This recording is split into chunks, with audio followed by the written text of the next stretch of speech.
कुछ सेशंस के पीडीएफ आपको नहीं मिले, जो ये छोटे वाले सेशन है, मतलब 30 क्वेश्चंस वाले, 150 और 30 में तो 30 छोटा ही लगता है, अदरवाइज 30 को समझने में भी हमें टाइम लगता है प्रॉपर एक एनालिसिस में। फर्स्ट क्वेश्चन आपके सामने है, 30 क्वेश्चन हम करने वाले हैं, जिसमें पोल आपके सामने हर एक क्वेश्चन के साथ आएगा। जितने भी लोग लाइव अटेंड कर रहे हैं, शायद लाइव के बाद पोल नहीं आता है, तो आप लोग एनालिसिस समझेंगे। फर्स्ट क्वेश्चन आपके सामने है और आप जवाब देंगे पोल में जा करके, है ना। बहुत बढ़िया, शेयर कर दीजिएगा उन लोगों के साथ जो भी तैयारी कर रहे हैं आजकल। हाँ, बहुत ही बढ़िया। चलिए, डी ऑप्शन कह रहे हैं 49% लोग। फर्स्ट क्वेश्चन देखते हैं, the animal who can move its ears. नेक की बात नहीं हो रही, ईयर्स की बात हो रही है, यानी कानों की बात हो रही है कि वो पशु, वह जंतु जो अपने कानों को अलग अलग दिशाओं में बहुत अधिक घुमा लेता है, जो बाहर की ध्वनि को इकट्ठा करने में उसकी सहायता करता है। यानी the animal who can move its ears in different directions which helps him to catch the sounds from all directions. यानी साउंड्स को लेके बहुत ही सेंसिटिव हैं इस एनिमल के कान। ठीक, याद कीजिए, टाइगर चैप्टर है, टाइगर वाला पूरा एक। तो ये क्या है, टाइगर यानी बाघ। और ये जो रसलिंग ऑफ लीव्स है, जो पत्तियों की खड़खड़ाहट है, और किसी का चलने में भी आवाज में अंतर कर लेता है, 8 टाइम्स बेटर सुन सकता है ह्यूमन से, समथिंग समथिंग, इस तरह की कई चीजें हैं, देख सकता है, सुन सकता है। बहुत इसका हियरिंग और विजन दोनों ही अच्छे हैं। ये हम चैप्टर अभी डिस्कस करेंगे ईवीएस में जल्दी ही, तब इसको और अच्छे से समझेंगे। चलिए आगे बढ़ते हैं। क्वेश्चन नंबर है 2, फटाफट से समझेंगे। क्वेश्चन नंबर 2 क्या कहता है भाई, select the activity which is different from the other activities. यानी वह क्रियाकलाप आप चुनिए जो दूसरों से भिन्न है, जो बाकी एक्टिविटीज से डिफरेंट है, अलग है। यहाँ पे कुछ एक्टिविटीज दी हुई हैं, जैसे चाय बनाना यानी प्रिपेयरिंग टी, फिर है स्विमिंग यानी तैरना, तीसरी एक एक्टिविटी है कॉम्बिंग हेयर यानी कि कंघी करना, कोम करना, और उसके अलावा फोर्थ है नीडिंग डफ यानी आटा गूंथना। ठीक, बताइए कौन सा एक ऑड वन आउट है। अब देखा जाए तो सीडीपी का क्वेश्चन है, यहाँ पे फाइन मोटर स्किल और ग्रॉस मोटर स्किल का ही प्रयोग होते हुए नजर आ रहे हैं हमें। तो ये समझने की कोशिश करनी है कि बात चल किसकी रही है। चाय बनाना, तैरना, कंघी करना, आटा गूंथना, इनमें से अलग कौन है। यानी 3 जो है वो कॉमन है और कोई एक बिल्कुल ही अलग होगा। मुझे लग रहा है आज टेलीग्राम पे आप लोगों को नोटिफिकेशन मिला नहीं है, हमारे टेलीग्राम में कुछ पंगा है शायद, चेक करेंगे। खैर, ये सब चीजें चलती रहेंगी, आप इतने जवाब दीजिए फटाफट से। हम लोग 6 लाख लोग होने वाले हैं टेलीग्राम पे। चलिए, बहुत बढ़िया, समझेंगे। देखिए, अगर हम बात करते हैं किसकी, यहां पर बी ऑप्शन कह रहे हैं 68% लोग। चलिए, बहुत बढ़िया। कॉम्बिंग हेयर यानी कंघी करना आप अलग बता रहे हैं। उसका रीजन हम कह सकते हैं कि कुछ हद तक फाइन मोटर स्किल्स का ज्यादा प्रयोग इसी में है। क्यों? क्योंकि फिंगर्स का यूज है। बाकी सब में क्या है, जब आप चाय बना रहे हैं तो आप हाथों का प्रयोग कर रहे हैं। स्विमिंग तो आर्म्स और आपकी लेग्स हो ही रही हैं, प्रयोग में आ ही रही हैं। नीडिंग डफ में भी आप जब आटा गूंथ रहे हैं तो फिंगर्स से ज्यादा प्रॉपर, ये फाइन से ज्यादा ग्रॉस का मतलब प्रॉपर फाइन नहीं है वो, अगर हम देखें तो सबसे ज्यादा जो फाइन मोटर स्किल का यूज है वो कॉम्बिंग हेयर में ही है, कंघी करने में ही है। बाकी 3 ऑप्शन से ये डिफरेंट है यहाँ, ये हम कह सकते हैं। ठीक है, आगे बढ़ेंगे। क्वेश्चन नंबर 3 देखिएगा, ये थोड़ा सा बड़ा क्वेश्चन है। आज इस तरह के भी 2-3 क्वेश्चंस हैं जो आपको सोचने में मजबूर कर सकते हैं। पढ़िएगा इसको थोड़ा सा, देखिएगा इसको। जब आप पढ़ेंगे और जवाब देने का प्रयास करेंगे पोल में, पहले यहाँ पे लिखा हुआ एक तरफ नेम ऑफ बर्ड यानी एक पक्षी का नाम है, और उसकी डिस्क्रिप्शन है कि उसका घोंसला जो है वो कैसा होता है, उस पक्षी का घोंसला होता कैसा है। तो अगर आप देख पा रहे हैं, वैसे तो बहुत ही छोटा छोटा लिखा हुआ है यहाँ पर, है ना। ये कौन इतना दुखी व्यक्ति है, समझ नहीं आया। 3 क्वेश्चन था क्या थर्ड क्वेश्चन में? अभी तो तीसरे क्वेश्चन शुरू ही नहीं हुआ, समझ में कब आएगा? अभी तो पढ़ोगे इसको। चलो पीडीएफ में पढ़ लेना अगर बहुत ज्यादा छोटा दिख रहा हो तो। वैसे हम क्या कर सकते हैं, इसको थोड़ा सा जूम कर सकते हैं। ठीक, जूम कर सकते हैं। डी ऑप्शन कह रहे हैं 61% लोग। चलिए, अभी जितने भी लोगों को ये दिख पा रहा है, जिनको नहीं दिख पा रहा है, ये बाद में पीडीएफ मिल जाएगा, उससे आप ये वाला क्वेश्चन एटलीस्ट देख लीजिएगा। मैं बता देती हूँ। पूछा है कि सन बर्ड जो है उसका घोंसला कैसा होगा, कोयल का कैसा होगा। तो फर्स्ट ऑप्शन है does not make its own nest, crow makes nest for the bird in which it Lay's egg. यानी कोयल के विषय में अगर हम बात करें तो सबसे पहला जो ऑप्शन दिया हुआ है, अपना घोंसला स्वयं नहीं बनाती, कौआ इस पक्षी के लिए घोंसला बनाता है जिसमें है अंडे देती है। तो ये सिंपल, हमें फर्स्ट ऑप्शन पढ़ के समझ आ गया कि कोयल की बात हो रही है। ठीक, कोयल की बात हो रही है, यानी बी का तो फर्स्ट है, बाकी हमें नहीं भी पता और हमने देख लिया बी का फर्स्ट है, तो किसी भी ऑप्शन में बी का फर्स्ट नहीं दिया हुआ, सिर्फ एक ऑप्शन में बी का फर्स्ट दिया हुआ है, एक लाइन पढ़ के आंसर मिल गया हमें, इसी को हम समझदारी कह रहे हैं, ठीक है ना। बाकी फिर भी हम अपनी अंडरस्टैंडिंग के लिए या एक बार उसको चेक करने के लिए देख सकते हैं। जो सनबर्ड है यानी शक्करखोरा है, उसके लिए जो सही उत्तर है वो है छोटे पेड़ की डाली पर लटका घोंसला, nest hanging from the branch of a small tree, it has hair, grass, thin turnings, dry leaves, clothes, ये वो। इंडियन रॉबिन भी हम एनसीईआरटी में बहुत अच्छे से पढ़ चुके हैं। Nest made of grass in the space between the stones, जो पत्थरों के बीच में, तो इस सी का भी क्या होगा 2 होगा ऑप्शन।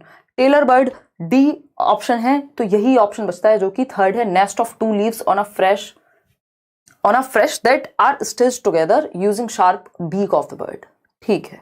तो अगर हमें सिर्फ कोयल का या इंडियन रॉबिन का भी पता था, सिर्फ कोयल का भी पता था, तो यहां आंसर तक पहुंच सकते थे, क्योंकि बी के साथ सिर्फ फर्स्ट जो ऑप्शन रिलेटेड है वो 4th ऑप्शन में ही है, बाकी किसी में भी ऐसा नहीं हुआ है। अब देखेंगे क्वेश्चन नंबर 4 को।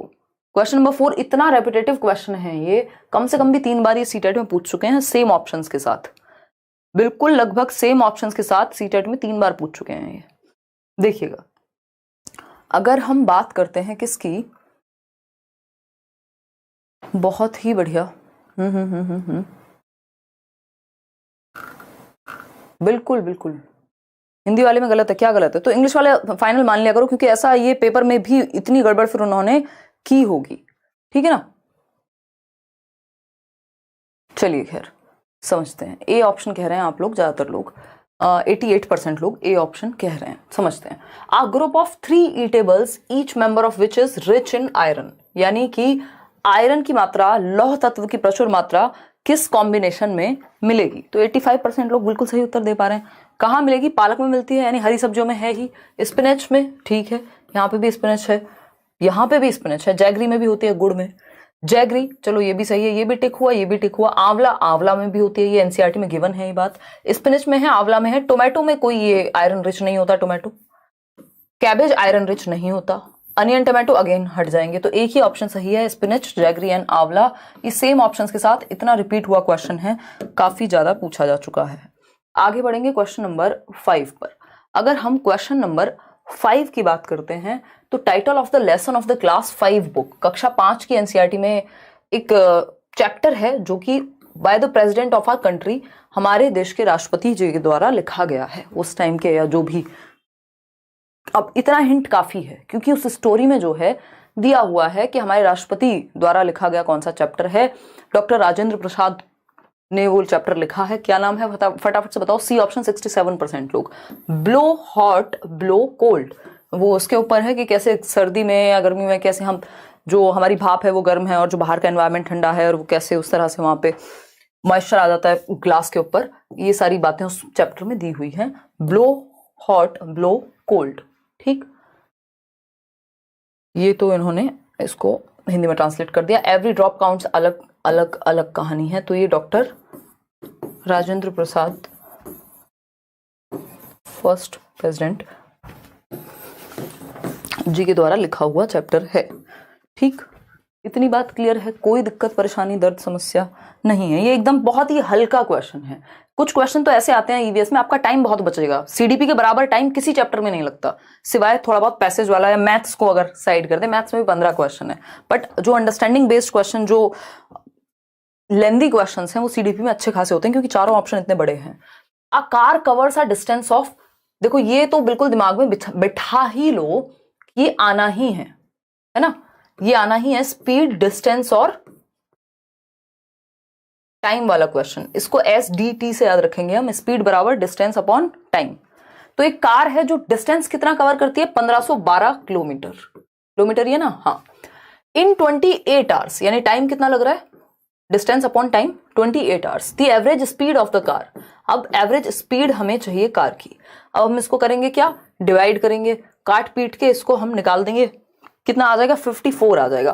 देखो इसमें कैच ये है कि ये 54 किलोमीटर पर आवर आया है ना, 54 किलोमीटर पर आवर आया है। और 52% लोग जल्दीबाजी में, जब मैंने भी इस क्वेश्चन को फर्स्ट टाइम देखा तो मेरे को लगा हाँ यार 54 किलोमीटर पर आवर सही तो है, लेकिन इसमें मीटर पर सेकंड लिखा हुआ है। मतलब इनको आंसर मीटर पर सेकंड में चाहिए। किलोमीटर प्रति घंटा का जो है वो सिर्फ एक ऑप्शन है जो कि आसपास भी नहीं है, जो हमारे पास आंसर है उसके 15 किलोमीटर पर आवर तो है नहीं आंसर कहीं से भी, और बाकी सब मीटर पर सेकंड में है।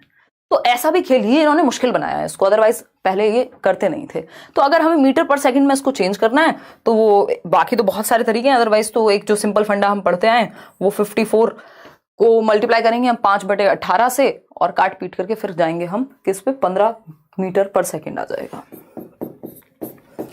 ठीक है ना, 18 3 जा 54 और 5 दिया 15, तो ये आ जाएगा। ये सीधा मीटर पर सेकंड को जब हमें मीटर पर सेकंड में बदलना है किलोमीटर प्रति घंटा को, तो हम 5/18 से गुणा कर देंगे। ये कुछ कुछ फंडे हैं जो हमें याद रखने पड़ेंगे, जो शायद ये गणित का मामला है अगर देखा जाए तो 15 मीटर पर सेकंड। अगर यहाँ किलोमीटर पर आवर लिखा होता तब 54 हो जाता।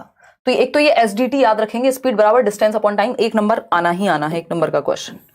ठीक, और वैसे भी ये हल्का सा हिंट आप ले सकते हो, जब ये सेम डिजिट दो जगह दे देना तो समझ सकते हो कि कुछ ना कुछ इसी के अराउंड गड़बड़ है, आंसर इसी के आसपास हो सकता है। ये जस्ट एक हिंट है। क्वेश्चन नंबर 7 देखिएगा और जवाब दीजिएगा। ये बड़ा सा क्वेश्चन है, समझेंगे, एक बार देखेंगे फिर आगे बढ़ेंगे। देखिएगा,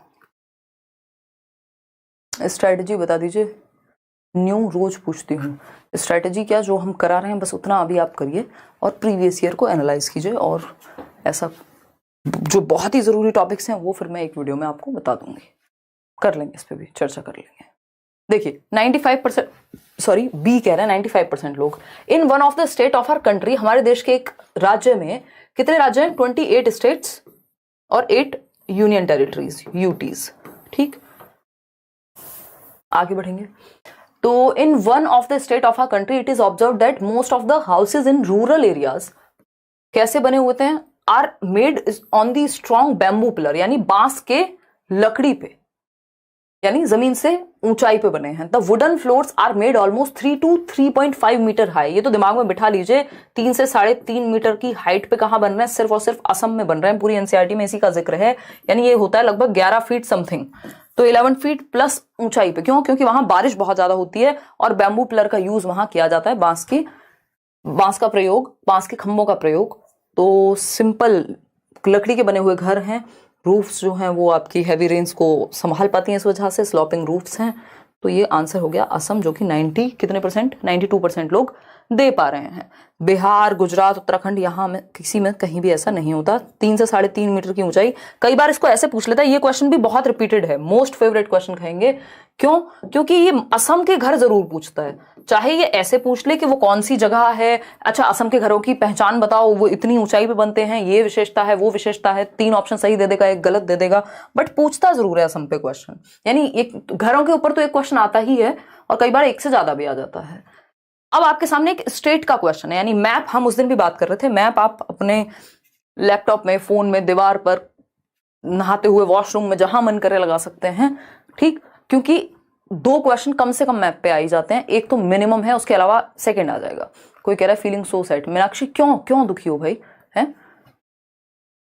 इतने दुखी तो नहीं हो कि लाइक शेयर करना इसीलिए भूल गए हो आज। देखिएगा, अगर हम बात करें क्वेश्चन नंबर 8 की, तो ये कहता है select from the following a group of 3 states. कितनों का ग्रुप है? 3 स्टेट हैं, 3 राज्य हैं जो ग्रुप है जिनका having their coast on the Bay of Bengal. तो 3 राज्यों के उस समूह को चुनिए जिसके समुद्र तट बंगाल की खाड़ी पर है, बे ऑफ बंगाल। ठीक, ईस्ट में पता है हमें बे ऑफ बंगाल है, इधर आपका इंडियन ओशन है। बताइएगा एक बार। बिहार में डायरेक्ट सीटेट पास से जॉब हो जाती है? हाँ, ऐसा ही सुनने में आ रहा है मेहर, कई सारे लर्नर्स हैं हमारे जिनको मिली है। तो देखिएगा एक बार, तभी किसी के पापा बिहार से था कोई व्यक्ति हमारे लर्नर, तो कह रहे थे पापा बुलेट दिला देंगे, वो इसीलिए बुलेट मिल रही थी उनको। तो सीटेट अगर आप अभी से भी मेहनत कर लोगे तो यार हो जाएगा। देखिए, अगर हम बात करें Bay of Bengal, Bay of Bengal देखेंगे, वैसे अभी फटाफट से जाएंगे। आप लोग आंसर कर रहे हैं इसमें बी ऑप्शन, 54% लोग। चलिए ठीक है, समझते हैं। देखो बंगाल के तो पास ही होगा, बे ऑफ बंगाल का मतलब ये कि ईस्ट में ही आता होगा। ठीक, गुजरात आपका इधर आ जाता है, तो जहां गुजरात है वो आंसर नहीं हो सकता। इसके अलावा जहां तमिलनाडु है हो सकता है आंसर, क्यों नहीं हो सकता? तो अब यहां पर अगर हम ये देखते हैं एक बार, स्टेट्स एंड यूनियन टेरिटरीज, ये है हमारा मैप। इधर हमने देख लिया नीचे इंडियन ओशन, वेस्ट में अरेबियन सी और बे ऑफ बंगाल है ईस्ट में, ये जो आपके 7 सिस्टर स्टेट्स हैं ईस्ट वाले, इनके साइड बे ऑफ बंगाल। ठीक, तो ये पूछ रहा है कि वो कौन से स्टेट्स हैं जो बे ऑफ बंगाल की बाउंड्री पे आते हैं। ये बाउंड्री वाले तो स्पेशली कर लेने हैं, जहां पे भी जो भी वाटर वाली जो भी बाउंड्रीज हैं उनको ध्यान में रखना है। तो यहां पर हमारे पास ऑप्शन है त्रिपुरा का, वेस्ट बंगाल का, ओडिशा का, तो ओडिशा ऑप्शन में था, वहां वेस्ट बंगाल एक ही ऑप्शन में था। इसके अलावा आंध्र प्रदेश जो है ये भी इसके ही तट पे है, बे ऑफ बंगाल के, बंगाल की खाड़ी के, पुडुचेरी भी, तमिलनाडु भी। लेकिन केरला नहीं होगा, केरला इधर आ गया, गुजरात इधर आ गया। ठीक, तो हमारे पास 3-4 राज्य हैं जिसमें पुडुचेरी है, तमिलनाडु, बेसिकली तमिलनाडु है, आंध्र प्रदेश है, ओडिशा है और वेस्ट बंगाल है। चलिए समझते हैं इनमें से अब कौन सा होगा। देखिएगा, अगर हम बात करते हैं किसकी, यहाँ पे ग्रुप ऑफ 3 स्टेट्स की, तो आंध्र प्रदेश तो पक्का है भाई, हमने अभी अभी देखा है, आंध्र प्रदेश जी बिल्कुल सही है। वेस्ट बंगाल भी है, केरला नहीं है क्योंकि केरला फिर आपका वेस्ट में आ जाएगा, ये अरेबियन सी में आएगा।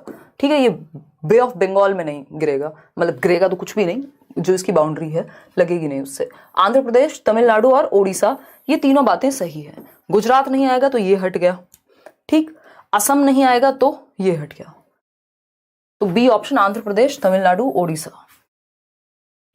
ठीक है, आगे बढ़ेंगे नेक्स्ट क्वेश्चन पे। नेक्स्ट क्वेश्चन कौन सा है? क्वेश्चन नंबर है 9। देखेंगे फटाफट से। क्वेश्चन नंबर 9 देखिएगा, ये क्या कहता है। क्वेश्चन नंबर 9 भी रिपीटेटिव क्वेश्चन है, मतलब पहले आ चुका है, एज इट इज आ चुका है, बिल्कुल डिट्टो सेम तरीके से पूछा है पहले भी। देखिएगा, जवाब दीजिएगा कि क्या कहा है क्वेश्चन नंबर 9 में। क्वेश्चन नंबर 9 कहता है, in Jharkhand the village council panchayat allots land for farming by draw of lots. The special unit used for the allotment of land is tin. tin के बारे में पहले भी पूछा था कि tin क्या है। The meaning of this unit is, यानी झारखंड में ग्राम सभा जो है, जिसको हम पंचायत करें, वो लॉटरी द्वारा खेती के लिए भूमि का आवंटन करती है। भूमि आवंटन में एक विशेष मात्रक यानी यूनिट, जिसे टिन कहते हैं, का उपयोग किया जाता है। अब ये टिन का मतलब क्या है? ये जो टिन है एक यूनिट है, तो इसका मतलब क्या है ये पूछा है। अगेन पहले आ चुका है, एज इट इज आ चुका है, कोई दिक्कत नहीं है, बिल्कुल एलिजिबल हैं आप। सोनाली, बार बार सेम बात, आप लोग क्यों परेशान हो रहे हैं? अगर आपने एडमिशन ले लिया है अपने टीचिंग ट्रेनिंग में, आप फॉर्म भर सकते हैं। आप तो 3rd ईयर में, आपको तो वैसे भी परेशान नहीं होना चाहिए, है ना?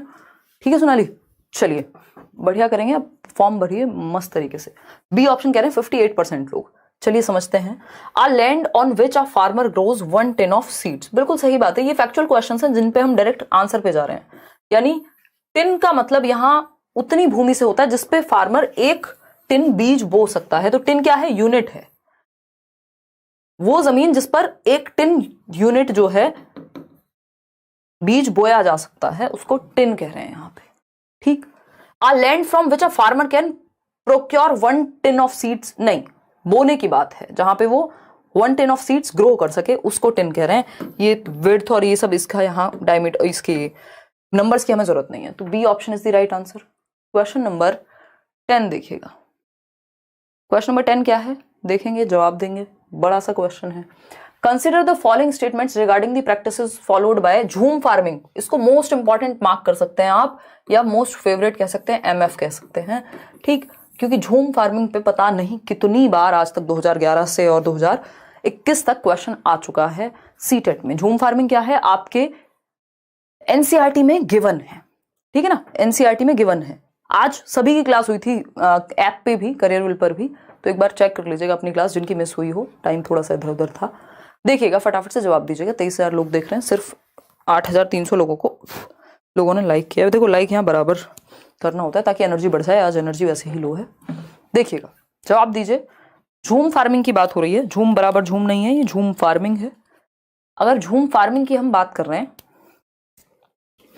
तो ये अपने आप में विशेष प्रकार की फार्मिंग है, ठीक है, विशेष प्रकार की खेती है। अगर हम झूम फार्मिंग की बात करें तो पहला ऑप्शन जो है वो है कि after cutting 1 crop the land is left as it is for some year. Same year नहीं होगा, ये सम ईयर होगा, ठीक है ना। तो एक फसल कटने के पश्चात जमीन को कुछ वर्षों तक ऐसे ही छोड़ दिया जाता है खाली, उसमें कुछ और नहीं उगाते, ठीक है। The weeds, bamboo etcetera are pulled out and burnt in the field. देखिए, बैम्बू को निकाल करके नहीं जलाया जाता, कि जो वीड्स हैं, वीड्स और बैम्बू में फर्क है। ये अपने आप में ही झूम फार्मिंग बैम्बू के लिए और हो रही है, तो इसमें ऐसा नहीं है कि बैम्बू को निकाल करके उसी में जला देंगे, बैम्बू इन्होंने कह दिया तो ये बात यहां गलत हो गई। The ash of the weeds acts as manure, यानी खरपतवार की जो वीड्स होते हैं, जो फालतू अनवांटेड प्लांट्स वहां ग्रो हो जाते हैं खेत में, उसको जला दिया जाता है और पुल्ड आउट नहीं होता है, यहाँ पे ये कट किया जाता है। ये जो भी छोटे मोटे वीड्स और बैम्बू का अगर कुछ पार्ट है भी तो इसको कट किया जाता है, खींच करके निकाला नहीं जाता जड़ों से, वहीं पे कट करके और जला दिया जाता है। तो पुल्ड आउट की वजह से ये जो ऑप्शन था बी वो गलत है। The ash of the weeds acts as manure, यानी खरपतवार की जो राख है, जो वीड्स हैं, जो भी चीजें उसमें हम जला देते हैं, उसकी राख किसका काम करेगी? मैन्योर का काम करेगी, खाद के रूप में काम करेगी। बिल्कुल सही बात है। डी ऑप्शन है when the land is ready for farming it is ploughed deeply. इसको प्लफ करते नहीं है डीपली, प्लफ मतलब जोतने वाली बात आ रही है, यहां पे डिगअप किया जाता है, हल्का हल्का बस डिगअप किया जाता है, खोदा जाता है थोड़ा थोड़ा, इसको गहराई तक नहीं जोता जाता। तो ये गलत हो गया। तो ए सही था, बी गलत था और डी गलत था। तो ए और सी ही सही है। कहीं ऑप्शन दिख रहा है आपको? C option is the right answer. सारे लोगों ने गलत ही उत्तर दिया है इसका। ए सी डी सही नहीं हो सकते, क्योंकि जो डी है वो गलत है, डी जो है वो गलत है। तो सिर्फ 32% लोग सही उत्तर दे पा रहे हैं। और ये एनसीईआरटी का वो है, मैंने जो प्रीवियस पीडीएफ भी दी हुई है ईवीएस की आपको, उसमें भी ये गिवन है। चलो अब जल्दी से जल्दी नोट्स आपको देंगे, नहीं तो आप ऐसी खतरनाक गलती करेंगे तो कैसे चलेगा। इतना इंपॉर्टेंट टॉपिक है, झूम फार्मिंग के बारे में प्रॉपर पढ़ना पड़ेगा आपको। क्वेश्चन नंबर 11 देखिए, क्वेश्चन नंबर 11 देखिए, ये क्या कहता है? In our country the tribal people have been using bronze. इस पे भी क्वेश्चन आता है। ब्रॉन्ज यूज करते हैं ट्राइबल लोग टू मेक मैनी थिंग्स, जैसे पॉट्स बनाते हैं, स्टैच्यूज बनाते हैं, सिंस थाउजेंड ऑफ ईयर्स, हजारों साल से। Even now we use bronze in our houses, select from the following the most appropriate statement about bronze. तो ब्रॉन्ज जो एक मेटल है, कांसा अगर हम बात कर रहे हैं तो कांसे की मूर्तियां बनाई जाती हैं, कांसे का प्रयोग किया जाता है हजारों साल से आदिवासी लोगों के द्वारा हमारे देश में। ठीक है, अब ये जो ब्रॉन्ज है या कांसा है, ये बनता कैसे है? पहले भी ये क्वेश्चन रिपीट हो चुका है, सेम एज इट इज 2014 या 16 में आया होगा, आई थिंक, पूछा जा चुका है मतलब। तो ब्रॉन्ज बनता है किससे बताइए? एलिमेंट लाइक आयरन और सिल्वर, एल्यूमिनियम और कॉपर और जिंक का मिक्सचर है, कॉपर एंड जिंक, या फिर ये अलॉय है कॉपर और टिन का, यानी मिश्र धातु है या मिश्रण है किसका? कॉपर और टिन का। तो 44% लोग बिल्कुल सही आंसर दे रहे हैं। ऐसे ही एल्यूमिनियम किससे बना है वो आप ध्यान रख लेंगे। ये थोड़ा सा कौन सा धातु किससे बना है ये एक बार स्टडी कर लेंगे, थोड़ा सा टाइम निकाल करके गूगल ही कर लेंगे, कुछ और ना हो पाए तो bronze is an alloy of copper and tin, यानी कि तांबे और टिन का मिश्रण है क्या? ब्रॉन्ज। इसको आप ऐसे भी याद रख सकते हैं। सीबीटी पेपर हो रहा है आजकल, कंप्यूटर बेस्ड टेस्ट। ठीक, तो हम कैसे याद रखेंगे इसको? जो ब्रॉन्ज है यानी कांसा है, वो किसका मिक्सचर है? कॉपर और टिन का। तो सी और टी का मिक्सचर है बी। ठीक है, सीबीटी कंप्यूटर बेस्ड टेस्ट को हमने इस तरह से दिमाग में रख सकते हैं। बाकी सबके अपने फंडे होते हैं, जैसे याद रखना चाहो वैसे रख लेना। बी फॉर ब्रॉन्ज, तो ब्रॉन्ज मिक्सचर है किसका? कॉपर और टिन का। ठीक, ये पेपर में आ चुका है, इसलिए याद करने का कोशिश आप जरूर करें इसको, क्योंकि याद करने वाली ही चीज है। अब आप इसमें बिल्कुल डीपली तो नहीं जा सकते, क्योंकि उतना भी जरूरी है नहीं आपके पेपर में, प्राइमरी लेवल की बातें पूछी हैं। क्वेश्चन नंबर 12 देखिएगा, study a portion of the time table. Time table दिया हुआ है यहां पर कि एक ट्रेन है, स्टेशन का नाम है गांधीधाम और सूरत। तो गांधीधाम और सूरत की बात हुई है। गांधीधाम से एक ट्रेन निकलती है सुबह के 6:15 बजे, 24 आवर फॉर्मेट में टाइम रहता है, याद रखिएगा। अगर हम बात करते हैं किसकी? 6:15 बजे सुबह की ट्रेन डिपार्चर होता है, यानी निकलती है गांधीधाम से, और सूरत पहुंचती है कब? 4:15 बजे शाम के। ठीक, फिर डिपार्चर हो जाता है 16:20 पे। अब कहां जाती है ये हमें नहीं पता। डिस्टेंस गिवन है कितना? 530 किलोमीटर का डिस्टेंस है किसके बीच में? गांधीधाम और सूरत के बीच में। देखिएगा यार आज देखिएगा, जवाब दीजिए फिर इसको डिस्कस करेंगे।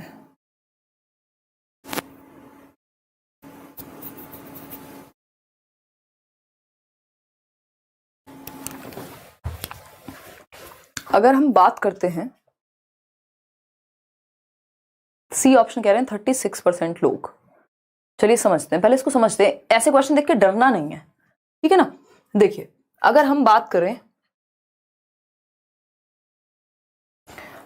बात करें पूछा क्या है, on the basis of the above table average speed of the train between the two station that is Gandhidham and Surat. Surat और गांधीधाम के बीच में एवरेज स्पीड पूछी है। पहले तो ये पढ़ना बहुत जरूरी है, टेबल देख के डरना नहीं है कि पूछा क्या है। तो हमसे पूछा है कि गांधीधाम और सूरत, गांधीधाम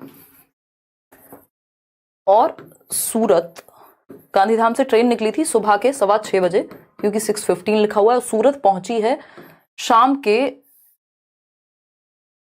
4:15 बजे, 16:15 कहेंगे 4:15 को, ठीक है। अब इन दोनों के बीच में जो डिस्टेंस है 530 किलोमीटर का, यानी दूरी है 530 किलोमीटर्स की। ये डेटा हमारे पास है और कुछ हमें निकालना होगा। भाई कुछ तो हमें दिया होगा और कुछ निकालना होगा। कंबल के अंदर से क्लास कर रहा हूं, बहुत बढ़िया, बस ध्यान पूरा दे लेना अशोक, अदरवाइज तो कोई दिक्कत नहीं है। देखिएगा, तो अगर हम बात करें 530 किलोमीटर का डिस्टेंस है। अब हमने याद रखा हुआ है SDT, ये हमारा एक फॉर्मूला है सिंपल, स्पीड बराबर डिस्टेंस अपॉन टाइम का। हमारे पास इन तीनों में से दो चीजें जरूर होंगी, ऐसा होगा ही होगा, क्योंकि इस तरह के दो क्वेश्चन आ रहे हैं। अभी एक क्वेश्चन हमने किया था, दूसरा क्वेश्चन आ गया सेम तरीके का, स्पीड डिस्टेंस टाइम का। तो अगर हम देखें, इसको अवॉइड नहीं कर सकते, 2 नंबर फ्री के हैं। अगर हम देखें इन दोनों के बीच टाइम कितना लगा, तो ये आपको 24 आवर फॉर्मेट में एक जगह पे, तो आपको नॉर्मल घंटे निकालने हैं। 6:15 से अगर सुबह 6:15 तक पहुंचती, डेट सेम ही है, तो कितने घंटे हो जाते? 6:15 से शाम को 6:15 पहुंचती अगर, जिसको 18-15 कहते, तो 12 घंटे हो जाते। लेकिन अभी 2 घंटे पहले पहुंच गई, मैं राउंड फिगर की बात कर रही हूं। तो 6:15 से 4:15 का जो टाइम है वो 10 घंटे हो गया, ठीक है ना। तो 10 घंटे यानी 10 आवर्स का टाइम लगा ट्रेन को 530 किलोमीटर जाने में। तो डिस्टेंस हमें पता है 530 किलोमीटर, घंटे लगे हैं कितने? 10। ये हमें सिंपली पता है, बस 0 से 0 उड़ा देंगे, 53 किलोमीटर पर आवर, यानी एवरेज स्पीड कितनी आ गई? 53 किलोमीटर पर आवर की। ऑप्शन में है कहीं या हमने अपने आप बना दिया है ऑप्शन में? तो आंसर क्या हो गया? C option. 59% लोग अब दे रहे हैं, बहुत ही खुशी की बात है। आपको टाइम दिया गया था इस क्वेश्चन में आराम से सॉल्व करने का, 53 किलोमीटर पर आवर, क्योंकि सिंपल है। देखो ये 530 यहां लिखा हुआ था, घंटे कितने लगे हैं? ये डिपार्चर से अराइवल देखना है, ये नहीं देखना कि डिपार्चर फिर से कब हुआ, वो तो फिर कहीं और जाएगी, उसका हमें पता नहीं है। तो गांधीधाम से 6:15 बजे सुबह को चली थी, शाम को पहुंची है 4:15 बजे, 10 घंटे हो गए। डिस्टेंस था 530, अब 530 डिस्टेंस था, 10 घंटे लगे हैं, अपने आप ही हटा देंगे आप 0, 53 आंसर आ जाएगा। इससे ज्यादा आसान क्वेश्चन और अवेलेबल नहीं है, सी ऑप्शन।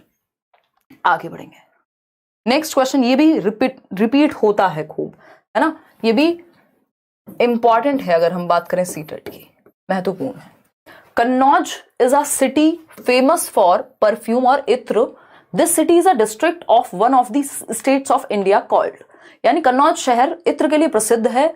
यह शहर भारत के एक राज्य का जिला है, इसका नाम बताइए। ये भी हमने एनसीईआरटी में पढ़ा है। इत्र परफ्यूम, खुशबू आई कहीं से, किसी की खुशबू, लोगों को परफ्यूम की खुशबुएं याद रहती हैं लोगों के।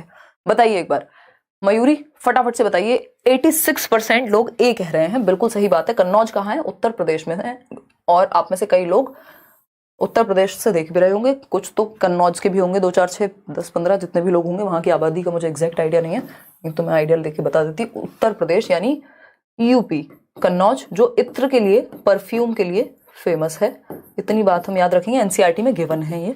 तो ए ऑप्शन, ये तो 1 सेकंड का क्वेश्चन था, अगर आपको पहले से पता था तो, अदरवाइज तो इसमें आप क्या ही डिस्कवरी कर लेंगे। एक और देख रहे हो, मैथ्स बना दिया इन्होंने इसको, कम से कम भी 4 क्वेश्चन ऐसे डाल दिए जिसमें कैलकुलेट करना पड़े इंसान को, और बेकार कैलकुलेशन इस बार दी हुई है। ठीक, अगर हम बात करें क्वेश्चन नंबर 14 की, तो पूछा क्या, देखें एक बार। क्वेश्चन नंबर 14 की, उत्साह बना के रखना है, इसका मतलब ये नहीं कि ये सॉल्व नहीं करेंगे, ये हमें सीधा सीधा 1-1 नंबर दिलाने वाले क्वेश्चन हैं। ठीक, कोशिश तो करेंगे at least. Study the rates of petrol. Petrol बहुत तेजी से बढ़ रहा है ना, सोने से महंगा पेट्रोल हो रहा है दिल्ली में, तो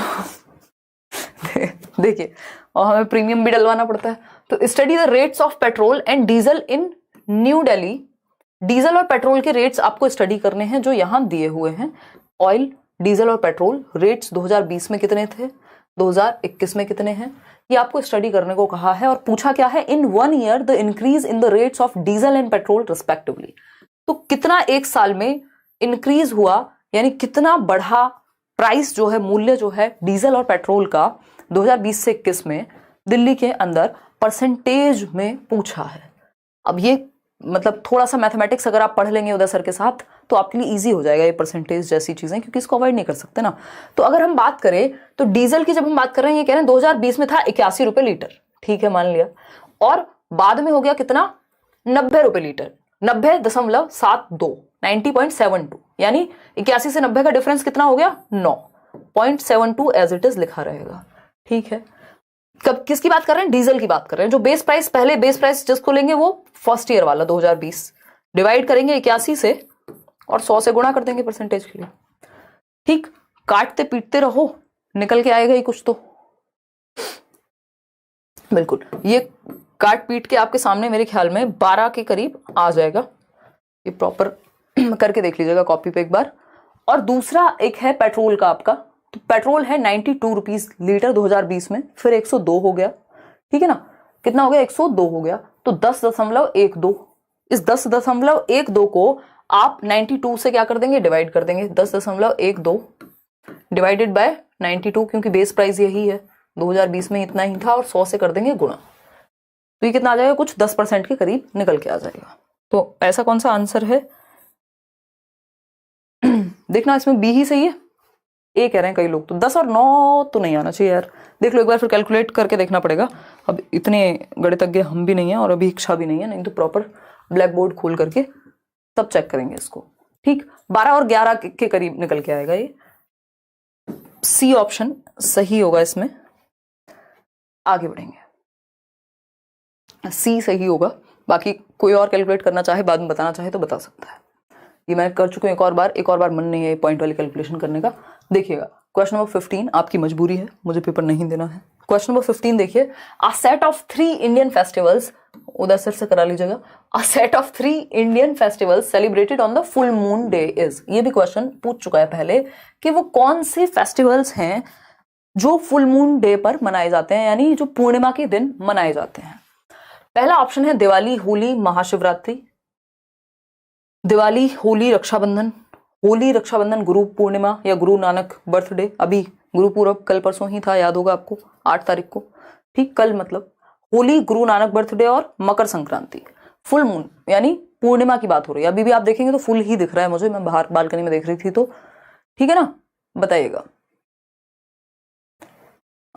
प्रीति राव पूछ रही हैं पीजी से बीएड कर रहे हैं, पीजी से मतलब पोस्ट ग्रेजुएशन के बाद, या क्या कह रहे हो, समझी नहीं मैं इस पीजी का मतलब। पीजी के लिए ऑप्शन नहीं है मैम, बीएड में बीएड एमएड इंटीग्रेटेड मांग रहा है 3 साल का, तो क्या एलिजिबल है, सिर्फ बीएड कर रहे हैं हम, ऑप्शन नहीं है, तो सिर्फ बीएड कर रहे हैं तो कोई बात नहीं, मतलब अगर जो भी ऑप्शन उसके आसपास वाला भी अवेलेबल है वही करेंगे, हमारे लिए ऑप्शन तो अभी नहीं बनाएंगे अगर आप सीटेट की बात करें, क्योंकि अगर आप ग्रेजुएशन पोस्ट ग्रेजुएशन के बाद की बात करेंगे तो उसमें फिर सीटेट की जरूरत होती नहीं है। अगर आप लेक्चर पोस्ट की बात करें 11th-12th की, उसमें सीटेट का ऑप्शन फिर आएगा ही नहीं अभी तो, एटलीस्ट आगे से नेशनल एजुकेशन पॉलिसी के बाद आ जाए तो आ जाए, तो अभी तक तो यही है कि आप ग्रेजुएशन प्लस बीएड वाला ऑप्शन ही आपके सामने आएगा, क्योंकि स्कूल एजुकेशन में उतने की ही जरूरत है, उसके बाद आपने एमएड किया है, पोस्ट ग्रेजुएशन किया है, उसके लिए फिर आपको सीटेट नहीं देना है ना। चलिए, तो आप अपना ग्रेजुएशन प्लस बीएड वाला ऑप्शन ही मार्क करिए वहां। देखिए अगर हम बात करें फुल मून डे की, तो सी ऑप्शन 63% लोग कह रहे हैं, बिल्कुल सही है। होली, गुरु नानक बर्थडे, गुरु पूर्व कल था, क्या था, पूर्णिमा थी, रक्षाबंधन, सी ऑप्शन ही एकमात्र सही उत्तर है। दिवाली और ये बाकी ऑप्शंस हट जाएंगे यहाँ से, मकर संक्रांति, ठीक। क्वेश्चन नंबर 16 देखिएगा, क्वेश्चन नंबर क्या है 16 पढ़ेंगे एक बार और जवाब देंगे। क्वेश्चन नंबर 16 कहता है, ये कौन है क्रॉस लगाने वाला, okay okay okay okay, Anamika कह रही हैं जाकिर हुसैन, डॉक्टर जाकिर हुसैन, हाँ ठीक है ठीक है ठीक है, एक बार चेक कर लेंगे यार, मेरे को भी खुद भी बहुत टाइम हो गया वो एनसीईआरटी पढ़े, बट चैप्टर का नाम वही है ना, blow hot blow cold, answer में तो कोई चेंज नहीं आएगा, बाकी वो डिस्क्रिप्शन हम चेंज कर लेंगे। अच्छी बात है, आप लोग बता दिया करो अगर इस तरह का कभी कुछ होता है, जो कि पॉसिबिलिटी है।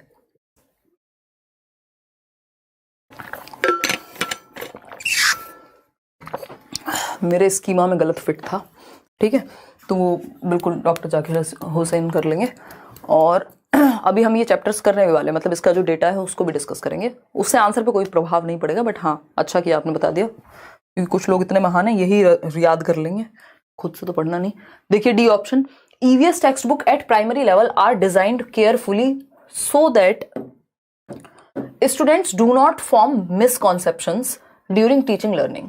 विच features of the text books do you think is और are the most appropriate towards this. यानी प्राइमरी स्तर पर जब ईवीएस की पाठ्य पुस्तक की रचना हो रही है तो ध्यानपूर्वक की जाती है, जिससे विद्यार्थियों में सीखने सिखाने के दौरान गलत अवधारणा ना बने, कुछ ऐसा एग्जाम्पल या कुछ इस तरह की चीजें ना हो कि बच्चों के अंदर मिसकॉन्सेप्शन क्रिएट हो जाए, भ्रांतियां बन जाएं। उसके लिए क्या किया जाना चाहिए ये पूछा है, बताइए। There is detailing of concept to clarify and to avoid formation of misconceptions. यानी इतनी डिटेल दे दो कि अपने आप स्पष्टीकरण हो जाए। प्राइमरी क्लासेस के बच्चे ओवर डिटेलिंग की जरूरत नहीं है, जितनी जरूरत है उतना ही डिटेलिंग हम प्रोवाइड करेंगे। Definitions of important concepts are given. Definitions को या टेक्निकल वर्ड्स को हम क्या करते हैं, अवॉइड करते हैं। तो बी ऑप्शन को भी हटा दिया हमने। डी कह रहे हैं 50% लोग नहीं नहीं नहीं। ऑल ऑफ द अबव देख के कितने खुश हो जाते हो, कूदने लगते हो, ओ वाह all of the above, all of the above, लगा दो आंख बंद करके, है ना। बाकी ऑप्शंस देखो ही मत, पूछा क्या है देखो ही मत, छोड़ दो बाकी बातें, है ना, बाकी बातें बेकार हैं। Concepts which can not be perceived by young students as given at the introductory level. यानी जो कॉन्सेप्ट्स छोटे बच्चे परसीव करने में जिनमें दिक्कत होगी उनको सिर्फ इंट्रोडक्टरी लेवल पे ही दो, यानी उनका सिर्फ परिचय ही दो उन चैप्टर्स का जो मिसकॉन्सेप्शन क्रिएट ज्यादा करने की संभावना है या छोटे बच्चे जिनको समझने में भ्रांति आ सकती है। तो उस लेवल के हिसाब से आप इंट्रोडक्शन दे सकते हैं। अब जैसे साइंटिफिकली कुछ कुछ चैप्टर्स हैं तो उनको इतने डिटेल में नहीं दिया है, टर्म्स वगैरह या डेफिनेशंस नहीं दिए हैं कि बच्चा कंफ्यूज हो जाए, उसको स्टोरी की फॉर्म में दिया है ताकि वो समझ पाए। तो ऑल ऑफ द अबव नहीं हो सकता क्योंकि डेफिनेशंस बिल्कुल भी महत्वपूर्ण नहीं है आपकी बुक में, कहीं डेफिनेशंस की बात नहीं हुई, टेक्निकल टर्म्स की बात नहीं हुई, ओवर डिटेलिंग की बात नहीं हुई। C option is the right answer. आगे बढ़ेंगे, क्वेश्चन नंबर है हमारा 17। कम्युनिटी रिसोर्स की बात हो रही है, एक क्वेश्चन कम्युनिटी रिसोर्स पर भी पूछा ही जाएगा। देखिएगा, कम्युनिटी रिसोर्स की हम बात कर रहे हैं। यप, नहीं एमए से सीटेट आप अप्लाई नहीं कर सकते, वही शायद अभी पूछा था उन्होंने, नाम भूल गई मैं, तो पल्लवी आई थिंक। मास्टर्स के बाद सीटेट आपको चाहिए नहीं होता।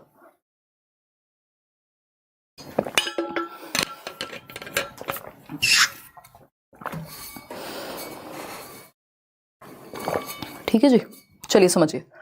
अगर हम बात करें सी ऑप्शन की, 95% लोग क्या कह रहे हैं देखते हैं।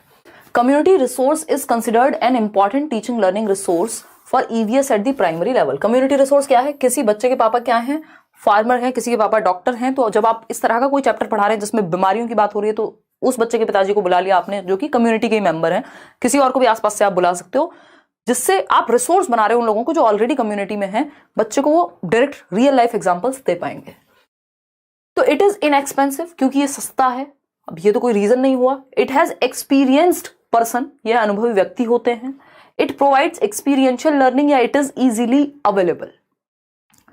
भाई हमारे लिए लर्निंग के पॉइंट ऑफ व्यू से देखें तो सी ऑप्शन ज्यादा बेहतर है, बाकी सारी बातें सेकेंडरी हैं। अगर इजीली नहीं होता तो क्या बच्चे को हम सिखाएंगे? नहीं। इट प्रोवाइड्स एक्सपीरियंशियल लर्निंग, यह अनुभवों से सीखने का अवसर देता है। रियल लाइफ एक्सपीरियंस बच्चे को मिलेगा, है ना। ऐसा नहीं कि वो पर्सन एक्सपीरियंस है इसलिए, पर्सन मतलब वो तो ऑफकोर्स किसी भी फील्ड में है तो कम और ज्यादा से हमें फर्क नहीं पड़ेगा। ऐसा नहीं है कि किसी के पिताजी कम एक्सपीरियंस है उनको नहीं बुलाएंगे, ऐसा कुछ डिपेंड करेगा किस फील्ड का व्यक्ति है। मेन मुद्दा यहां है कि बच्चे को असली अनुभव मिल पाए रियल दुनिया का, वो इंपॉर्टेंट है इससे ज्यादा। तो B option is the wrong, C option is the right answer.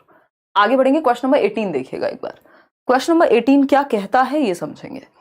Students of 5th class यानी 5वीं कक्षा के जो बच्चे हैं, in an EVS classroom estimate the number of chana seeds required to fill a small box. मान लीजिए एक बॉक्स है जिसको फिल करना है चने के दानों से।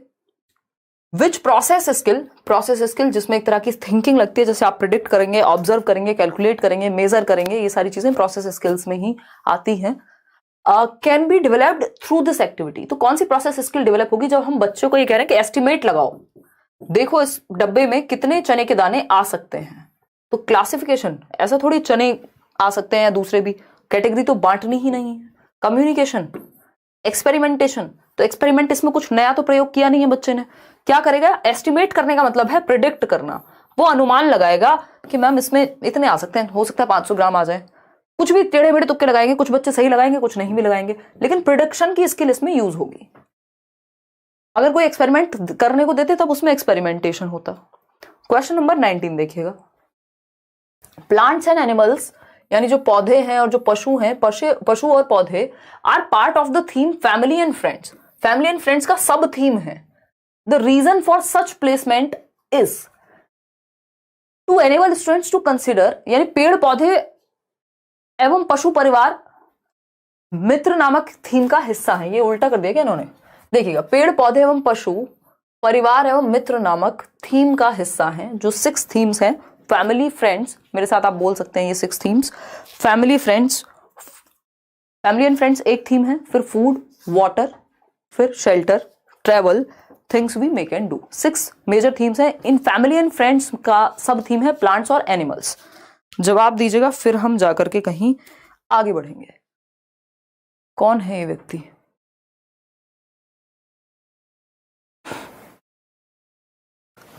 यार पंजाबी मीडियम की बुक का मुझे बिल्कुल आइडिया नहीं है, आप वहीं कोई बुक देखिए पंजाब में ही, अदरवाइज तो आप अगर इंग्लिश में पढ़ सकते हैं तो ये आप देख ही रहे होंगे।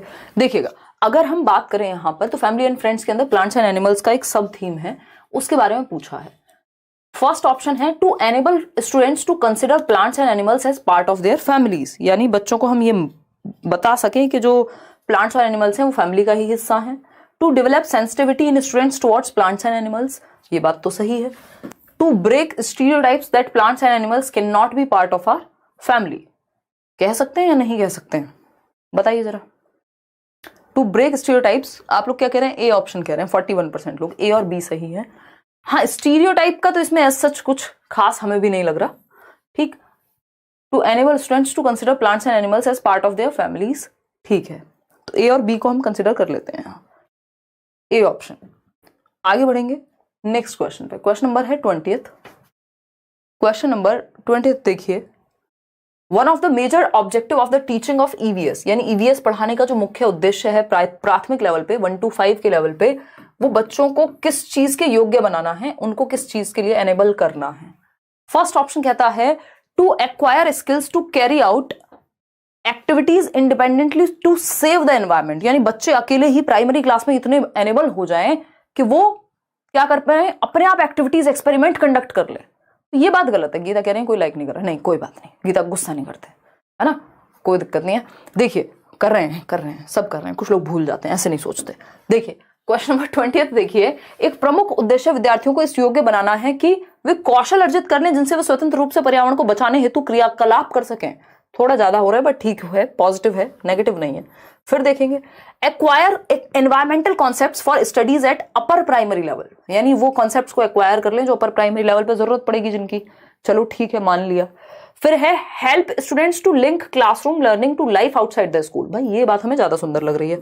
Help students develop understanding beyond subjects, ये भी गलत है। तो help students to link classroom learning to life outside school, यानी हमारा मुख्य उद्देश्य यह है कि हम बाहर के जीवन से बच्चे को जोड़ सकें, जो क्लास में पढ़ाया जा रहा है और बाहर की जो दुनिया है, एनवायरमेंट है, वो रियल ही है या एक ही जैसा है, ऐसा नहीं है कि हम पढ़ा कुछ रहे हैं और दुनिया में होता कुछ और है। तो सी ऑप्शन। आगे बढ़ेंगे क्वेश्चन नंबर 21, 21वां सवाल देखिएगा और जवाब दीजिएगा। क्या कहता है ये, there is no prescribed text book for EVS for classes 1 and 2, कक्षा 1 और 2 में कोई भी ईवीएस की टेक्स्ट बुक नहीं होती। एनसीईआरटी भी अगर आप पढ़ रहे हैं तो 3rd to 5th की पढ़ रहे होंगे, 1st 2nd की कोई एनसीईआरटी नहीं आती। एनवायरमेंटल स्टडीज यानी पर्यावरण अध्ययन ईवीएस के सब्जेक्ट की। Which of the following is the most appropriate reason, इसका कारण सबसे ज्यादा उपयुक्त कारण कौन सा है। कारण कई हो सकते हैं बट सबसे ज्यादा उपयुक्त कारण कौन सा है, ये हमने लास्ट क्लास जब की थी ईवीएस की, उसी में हम समझ गए थे, हमने बात की थी। देखिएगा अगर हम बात करें फर्स्ट ऑप्शन की, तो EVS text books make the school bag heavier for children.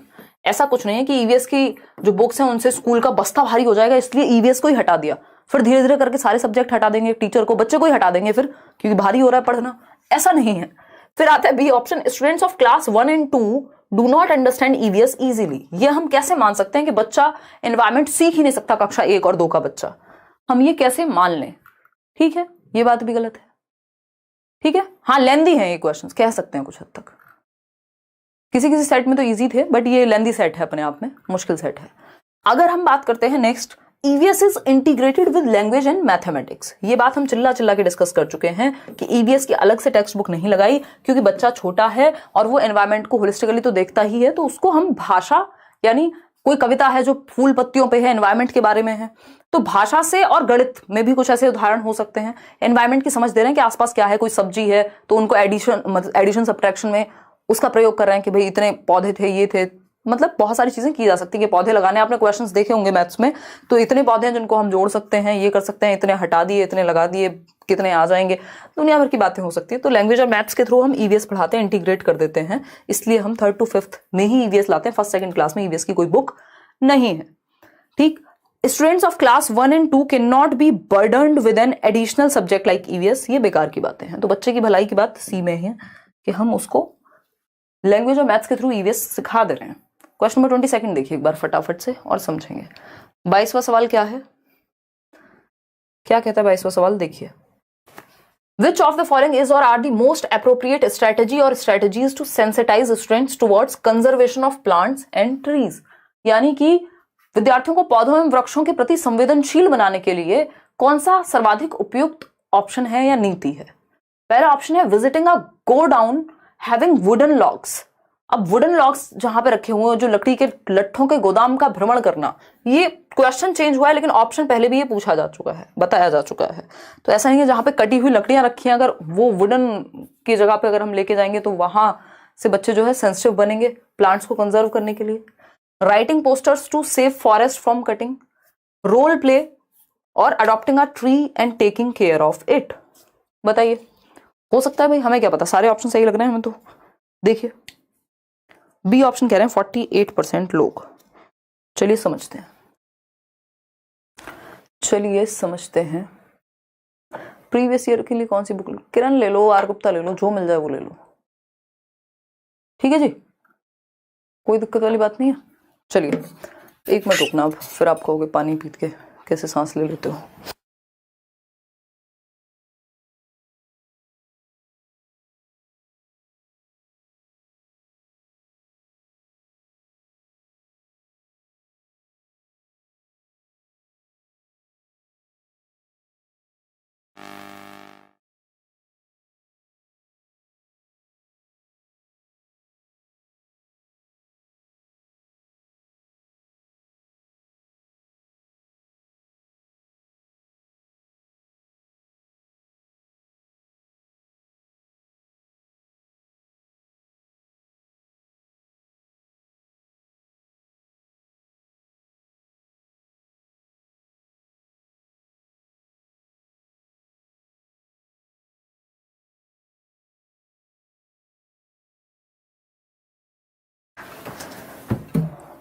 B option कह रहे हैं 55% लोग, यानी बी, सी और डी। देखते हैं, पूछा which of the following is और are the most appropriate strategy और strategies to sensitise students towards conservation of plants and trees. तो visiting a godown having wooden logs, यानी लकड़ी के लट्ठों के गोदाम का भ्रमण करना, जिससे क्या मतलब, इसको दोनों तरह से यूज किया जा सकता है, बट लेट्स सी।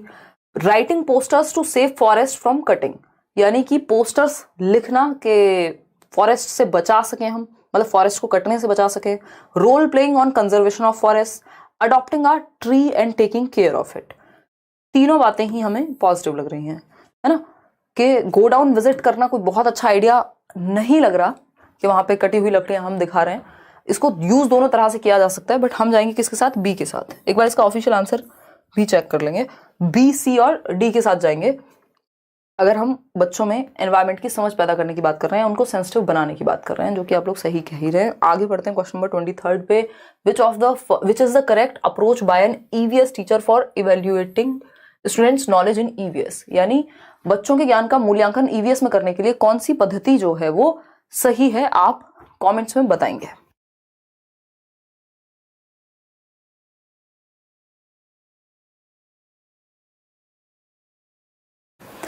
देखिएगा आंसर की क्यों नहीं लाते आप, नहीं आंसर की, सारी आंसर की अकॉर्डिंग ही डिस्कशन होता है मोस्ट ऑफ द टाइम। कई बार क्या होता है, ऑफिशियल आंसर एग्जैक्टली क्या है और वो कहना क्या चाह रहा है क्वेश्चन में, ऐसा कई बार हो जाता है, वो रेयर ही होता है। मतलब बिहार के आरा जिले से आपको प्रणाम कर रहा हूँ मैम, हिंदी में नोट्स कब तक मिलेगा, और प्लीज एक बार क्वेश्चन 19 का आंसर चेक कर लीजिए। ठीक है, कर लेंगे। ठीक है विश्वकर्मा, देखिएगा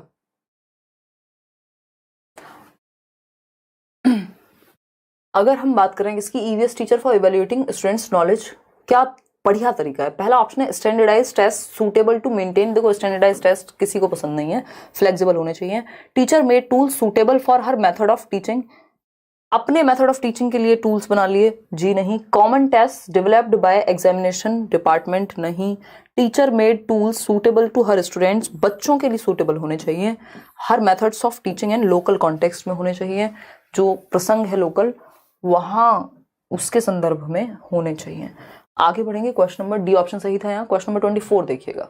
क्वेश्चन नंबर 24 देखिएगा, which of the options below should ideally follow all activities. Actually होता क्या है, जैसे वो लास्ट वाला क्वेश्चन है, कई बार कॉन्फ्लिक्ट ऐसा आएगा कि वो बिल्कुल, हम अगर आंसर की में बिल्कुल ही कुछ भी गलत कहते तो वो भी तो नहीं मान सकते ना, तो उसमें फिर कॉन्फ्लिक्ट क्रिएट होता है। देखिएगा विश्वकर्मा जी, देखिए बाकी लोग भी देखिए, which of the following options below should ideally follow all activities done by students to consolidate their learning, यानी लर्निंग को बेहतर करने के लिए कौन सी एक्टिविटीज सही हैं। एक्टिविटीज जो घर पे कंडक्ट हो, explanation of the activity by teacher, explanation नहीं एक्टिविटी पे फोकस है। डिस्कशन इन द क्लासरूम, ये सबसे बढ़िया है। कोई भी एक्टिविटी को अगर आपको जो भी सीखा है बच्चा क्या है उसको और मजबूत बनाने की बात हो रही है तो आपस में चर्चा या परिचर्चा होनी चाहिए, तो उससे कोई भी कंफ्यूजन अगर होगी, मान लीजिए एक टॉपिक में या एक क्वेश्चन में हमें कंफ्यूजन, तो अगर हम उस पर डिस्कशन करें तो क्या होगा, उसका क्लैरिफिकेशन निकल करके आएगा। कोई एक व्यक्ति अपनी बात कहेगा, कोई व्यक्ति दूसरा अपनी बात कहेगा। सिर्फ रिकॉर्ड मेंटेन करना अच्छा तरीका नहीं माना जाएगा लर्निंग को कंसोलिडेट करने का। तो सी ऑप्शन सही था। क्वेश्चन नंबर 25 देखिए एक बार, which of the following will be used by EVS teachers to assess, यानी आकलन के लिए, द ऑथेंटिक लर्निंग, यानी प्रमाणिक आकलन के लिए कौन सा तरीका ईवीएस में सही है। क्वार्टरली टेस्ट, तिमाही, असाइनमेंट नोटबुक्स, पोर्टफोलियो या क्लासरूम बिहेवियर, बताइए। ऑथेंटिक लर्निंग, तो पोर्टफोलियो में ये कहीं ना कहीं तो पता लग ही जाएगा कि बिहेवियर क्या है, क्योंकि जो भी अचीवमेंट्स हैं, जो भी बच्चे की उपलब्धियां हैं, जो भी एक्टिविटीज उसने की हैं, कुछ हद तक वहां संग्रहित होंगी ही। तो C option is the right answer. Portfolio को अच्छा टूल माना जाता है। आगे बढ़ेंगे, क्वेश्चन नंबर 26, और ये ऑथेंटिक तो है ही। क्वेश्चन नंबर 26 देखिएगा, which of the following is the most appropriate strategy और resource while teaching the theme things we make and do. जब हम things we make and do या हम चीजें कैसे बनाते हैं इस थीम को पढ़ा रहे हैं, तो कौन सा तरीका सबसे बढ़िया होगा, स्ट्रेटजी सबसे अच्छी होगी। तो पहला ऑप्शन है visit to a historical monuments to identify various building materials and designs, यानी किसी ऐतिहासिक भवन का भ्रमण करना और उसके निर्माण सामग्री तथा निर्माण नमूनों को पहचानना, चलो ठीक है। Discussion of various types of head gear worn by people of different regions, बात हो रही है काम करने की, ये कह रहे हैं क्या पहनते हैं सुरक्षा के लिए, वो तो बी ऑप्शन गलत हो गया। Instruction about different type of pots from reference books, फिर रेफरेंस बुक की बात कर रहा है बच्चा, ज्यादा एक्टिव कहाँ होगा। Sharing of figures of different types of farm implements, सबसे ज्यादा जो एक्टिव होगा बच्चा वो फील्ड ट्रिप में होगा कि आप उसको हिस्टोरिकल मॉन्यूमेंट की एक विजिट पे ले जा रहे हैं, जहां बच्चा क्या कर पाएगा, आइडेंटिफाई कर पाएगा कि कैसे डिफरेंट बिल्डिंग मटेरियल्स बनते हैं और क्या वहां पे होता है, डिजाइन कैसे बनते हैं। तो A option was the right answer. Question number 27 देखिए, 3 क्वेश्चंस और हैं हमारे। स्टूडेंट्स ऑफ क्लास 3 कक्षा 3 के बच्चे हैं जो सीखते हैं अबाउट देयर फैमिली मेंबर्स, अपने परिवार के बारे में जान रहे हैं, and then move on to family tree, फिर फैमिली ट्री पर चले गए। क्लास 4 एंड किसमें, कक्षा 4 में फैमिली ट्री के बारे में जान रहे हैं, कक्षा 3 में फैमिली मेंबर्स के बारे में जान रहे हैं। And to the idea of family interaction in class 5, यानी धीरे धीरे लेवल बढ़ा रहे हैं हम, सिंपल टू कॉम्प्लेक्स जा रहे हैं। तीसरी कक्षा में विद्यार्थी अपने परिवार के सदस्यों के बारे में, जो उसके परिवार में रहते हैं उनके बारे में जान रहा है। चौथी कक्षा में जब वो गया तो परिवार वृक्ष, जो फैमिली ट्री होती है, अच्छा ये हमारी जनरेशंस की पूरी कहानी चल रही है वहां पे, ठीक है। तथा 5वीं कक्षा में परिवार परगमन के विचार की तरफ बढ़ते हैं कि कैसे हम idea of interaction in family, तो लोकल टू ग्लोबल जा रहे हैं, एब्स्ट्रैक्ट टू कॉन्क्रीट जा रहे हैं, ग्लोबल टू लोकल जा रहे हैं, जनरल टू स्पेसिफिक जा रहे हैं। भाई ये आप लोकल टू ग्लोबल जा रहे हैं, यानी जो बच्चे के इमीडिएट एनवायरनमेंट में जो चीज अवेलेबल है वो है लोकल, स्थानीय, जिन परिवार मेंबर्स के बीच वो रहता है। फिर फैमिली ट्री, उसमें से कुछ हो सकते हैं कि ना हो, और उसके बाद नेक्स्ट लेवल पे चले गए 5th में। तो सिंपल टू कॉम्प्लेक्स हम जा रहे हैं, तो डी ऑप्शन नहीं होगा, इसमें सी सही होगा। जनरल टू स्पेसिफिक, यार ये हाथ हिलाने वाली बात थोड़ी है, जनरल टू स्पेसिफिक नहीं होगा, लोकल टू ग्लोबल जा रहे हैं, जो उसके आसपास की नॉलेज है धीरे धीरे उसको हम आगे बढ़ाते हुए चले जा रहे हैं। ईवीएस की बात हो रही है ना। आगे बढ़ेंगे, क्वेश्चन नंबर 28, क्वेश्चन नंबर 28 देखिए, समझिए और जवाब देने का प्रयास कीजिए। क्वेश्चन पढ़िएगा।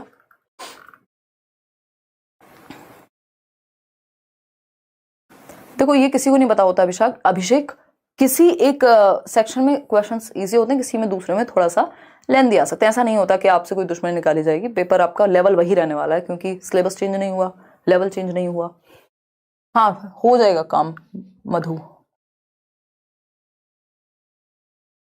चलिए खैर आगे बढ़ते हैं और नेक्स्ट क्वेश्चन पे चलते हैं। देखिए अगर हम बात करें, क्वेश्चन है which of the following is an important element for a teacher to consider in an EVS lesson plan. Lesson plan बनाते समय ईवीएस में किन चीजों को कंसिडरेशन में रखना चाहिए, विचारशील होना चाहिए टीचर को किन चीजों के प्रति जब वो लेसन प्लान बनाए, पाठ योजना बनाए। पहला ऑप्शन है इंस्ट्रक्शनल और स्पेसिफिक ऑब्जेक्ट्स, यानी जो विशिष्ट उद्देश्य है उस चैप्टर से रिलेटेड है। चलिए मान लिया। स्टूडेंट्स एनवायरमेंटल कॉन्शियसनेस, छात्रों की पर्यावरण सजगता, major concepts and process skills, या जनरल ऑब्जेक्टिव्स। बताइए, जनरल ऑब्जेक्टिव्स भी होंगे, स्पेसिफिक भी होंगे लेसन प्लान बनाते समय, मेजर कॉन्सेप्ट्स और प्रोसेस स्किल्स भी होंगी, जो भी आप उस टॉपिक में या उस लेसन में पढ़ाने वाले हैं वो सारी चीजें होंगी। स्टूडेंट्स एनवायरमेंटल कॉन्शियसनेस, बच्चे की कितनी चेतना है पर्यावरण के प्रति, वो आपका काम है जगाना। वो पहले से लेसन प्लान में कैसे डिसाइड करेंगे आप, वो प्रीवियस नॉलेज टेस्टिंग के थ्रू देखेंगे, डायरेक्ट तो ऐसा कुछ होता नहीं है। तो आंसर होगा डी ऑप्शन, ए, सी और डी। आगे बढ़ेंगे, क्वेश्चन नंबर 29 देखिएगा। पूछा है जो ये इंक्लूसिव एजुकेशन का क्वेश्चन है, which of the following is the most appropriate strategy to teach EVS to the visual impaired students, यानी वो बच्चे जो विजुअली इंपेयर्ड हैं, दृष्टि बाधित हैं, उनको सिखाने का कौन सा तरीका अच्छा होगा। ऑडियो लेसन्स प्रिपेयर करें ताकि वो सुन सकें, देखने में ही तो समस्या है, ठीक बात है। यूज टेक्टाइल मटेरियल्स और लार्ज प्रिंट्स, वो मटेरियल जिनको टच और फील कर सके वो बच्चे, हाँ ठीक है, touch and feel material best होता है। आगे बढ़ेंगे, explaining concepts with simple diagrams and concrete objects, यानी हम कॉन्सेप्ट्स को कैसे एक्सप्लेन करें सिंपल डायग्राम्स के थ्रू और कॉन्क्रीट ऑब्जेक्ट्स जिनको वो टच और फील कर सके। यार कॉन्क्रीट ऑब्जेक्ट समझ में आता था, बट ऐसा नहीं है कि हम डायग्राम बनाएंगे उन बच्चों के लिए जिनको देखने में ऑलरेडी समस्या है। तो सी ऑप्शन बिल्कुल ही नेगेटिव हो गया। ठीक, शिशुपाल कुमार क्या कह रहे हैं, बिहार के अररिया से मैं आपको रेणुगा से सादर प्रणाम करता हूं दीदी, आपकी वजह से हमने फिर से पढ़ाई शुरू किया है, 2 बार सीटेट बोथ पेपर पास किया। बहुत बढ़िया शिशुपाल, बहुत ही बढ़िया, बहुत ही बढ़िया। चलिए आप लोग ऐसे ही सीखते रहिए। Make the EVS lesson as much concrete as possible, हाँ ये हम कह सकते हैं कि मूर्त बनाने का प्रयास करें जितना हो सके, ताकि बच्चे टच और फील करके वो उसको सीख सकें। ठीक है, ये सिंपल डायग्राम वाला ऑप्शन हटा देंगे, क्योंकि सिंपल डायग्राम का मतलब है जिसको देखने में समस्या है वो कहां से डायग्राम पहचानेगा। तो ए, बी और D, D option is the right answer. आप लोग सही उत्तर दे भी रहे हैं। ठीक है जी, बिग फैन फ्रॉम बिहार। आज तो बिहार वालों ने बिल्कुल बम बना के रखा है चैट सेक्शन को, मतलब बैक टू बैक। क्या वो नई वैकेंसी आई है क्या, कुछ तो हुआ है। मधु रे, बहुत ही बढ़िया यार, बहुत ही बढ़िया। आज मेरी एनर्जी थोड़ी डाउन थी, आप लोगों ने बढ़ा दिया यार। चलिए देखिए, अगर हम बात करें ए, बी और डी यहाँ सही था, क्योंकि हम डायग्राम नहीं दिखाएंगे ऐसे बच्चे को जिसको देखने में पहले से समस्या है। कमेंट्स अभी थोड़ी देर में लूंगी आपके। लास्ट क्वेश्चन है आज के लिए, सलीम की बात हो रही है। Salim wants to take students of primary classes on a field visit while teaching the theme water. Water नाम के थीम को पढ़ाते समय सलीम जो है वो ले जाना चाहते हैं बच्चों को फील्ड ट्रिप पे। विच of the following sites will he select, यानी कौन सी साइट्स अच्छी होंगी जब वाटर के बारे में पढ़ाना है तो कौन सी साइट्स पे लेके जाए। वाटर हार्वेस्टिंग प्लांट्स, यानी जल संचय यंत्र कहाँ पे इकट्ठा करके रखा जाता है बारिश के पानी को, इसको उसको। जोहड़, यानी जहां पानी स्टोर होता है वहां। बावली, ये भी हमने पढ़ा है एनसीईआरटी में। खेजाड़ी भी पढ़ा है, बट क्या सही साइट कौन सी हो जाएगी। खेजाड़ी कोई साइट नहीं है पानी की, खेजाड़ी एक ट्री है जिसको पानी कम चाहिए होता है, ठीक है ना। जोहड़ एक तरह से तालाब टाइप चीज कह सकते हैं। कोई कह रहा है ये पैसे देकर चैट है का क्या मतलब। पुष्पेंद्र, ये जैसे अभी हम 25,000 लोग जुड़े हुए हैं तो सबके चैट क्वेश्चंस नहीं पढ़े जा सकते, तो ये यूट्यूब का ही तरीका होता है, सभी चैनल्स पे होता है कि मतलब वो सुपर चैट बोलते हैं इसको ये लोग। तो वैसा नहीं है कि मतलब ये किसी को क्वेश्चन पूछना होता है तो वो उसका प्रयोग कर लेता है, किसी को लगता है कि और किसी को प्यार दिखाना होता है तो भी, तो कोई मतलब बेसिकली कमेंट आसानी से वो पॉपअप हो जाता है, हाईलाइट हो जाते हैं उन लोगों के कमेंट्स, तो नजर पहले चली जाती है, वो अलग से दिखता है फिर। देखिए अगर हम बात करें डी ऑप्शन कह रहे हैं 58% लोग, डी ऑप्शन है ए, बी और सी। बिल्कुल खेजाड़ी ट्री थोड़ा ना दिखाने ले जाएंगे जब वाटर की बात चल रही है, तो ट्री की थोड़ी चल रही है। बाउली, जोहड़ और वाटर हार्वेस्टिंग प्लांट्स ये वाटर के ही बारे में है। तो AB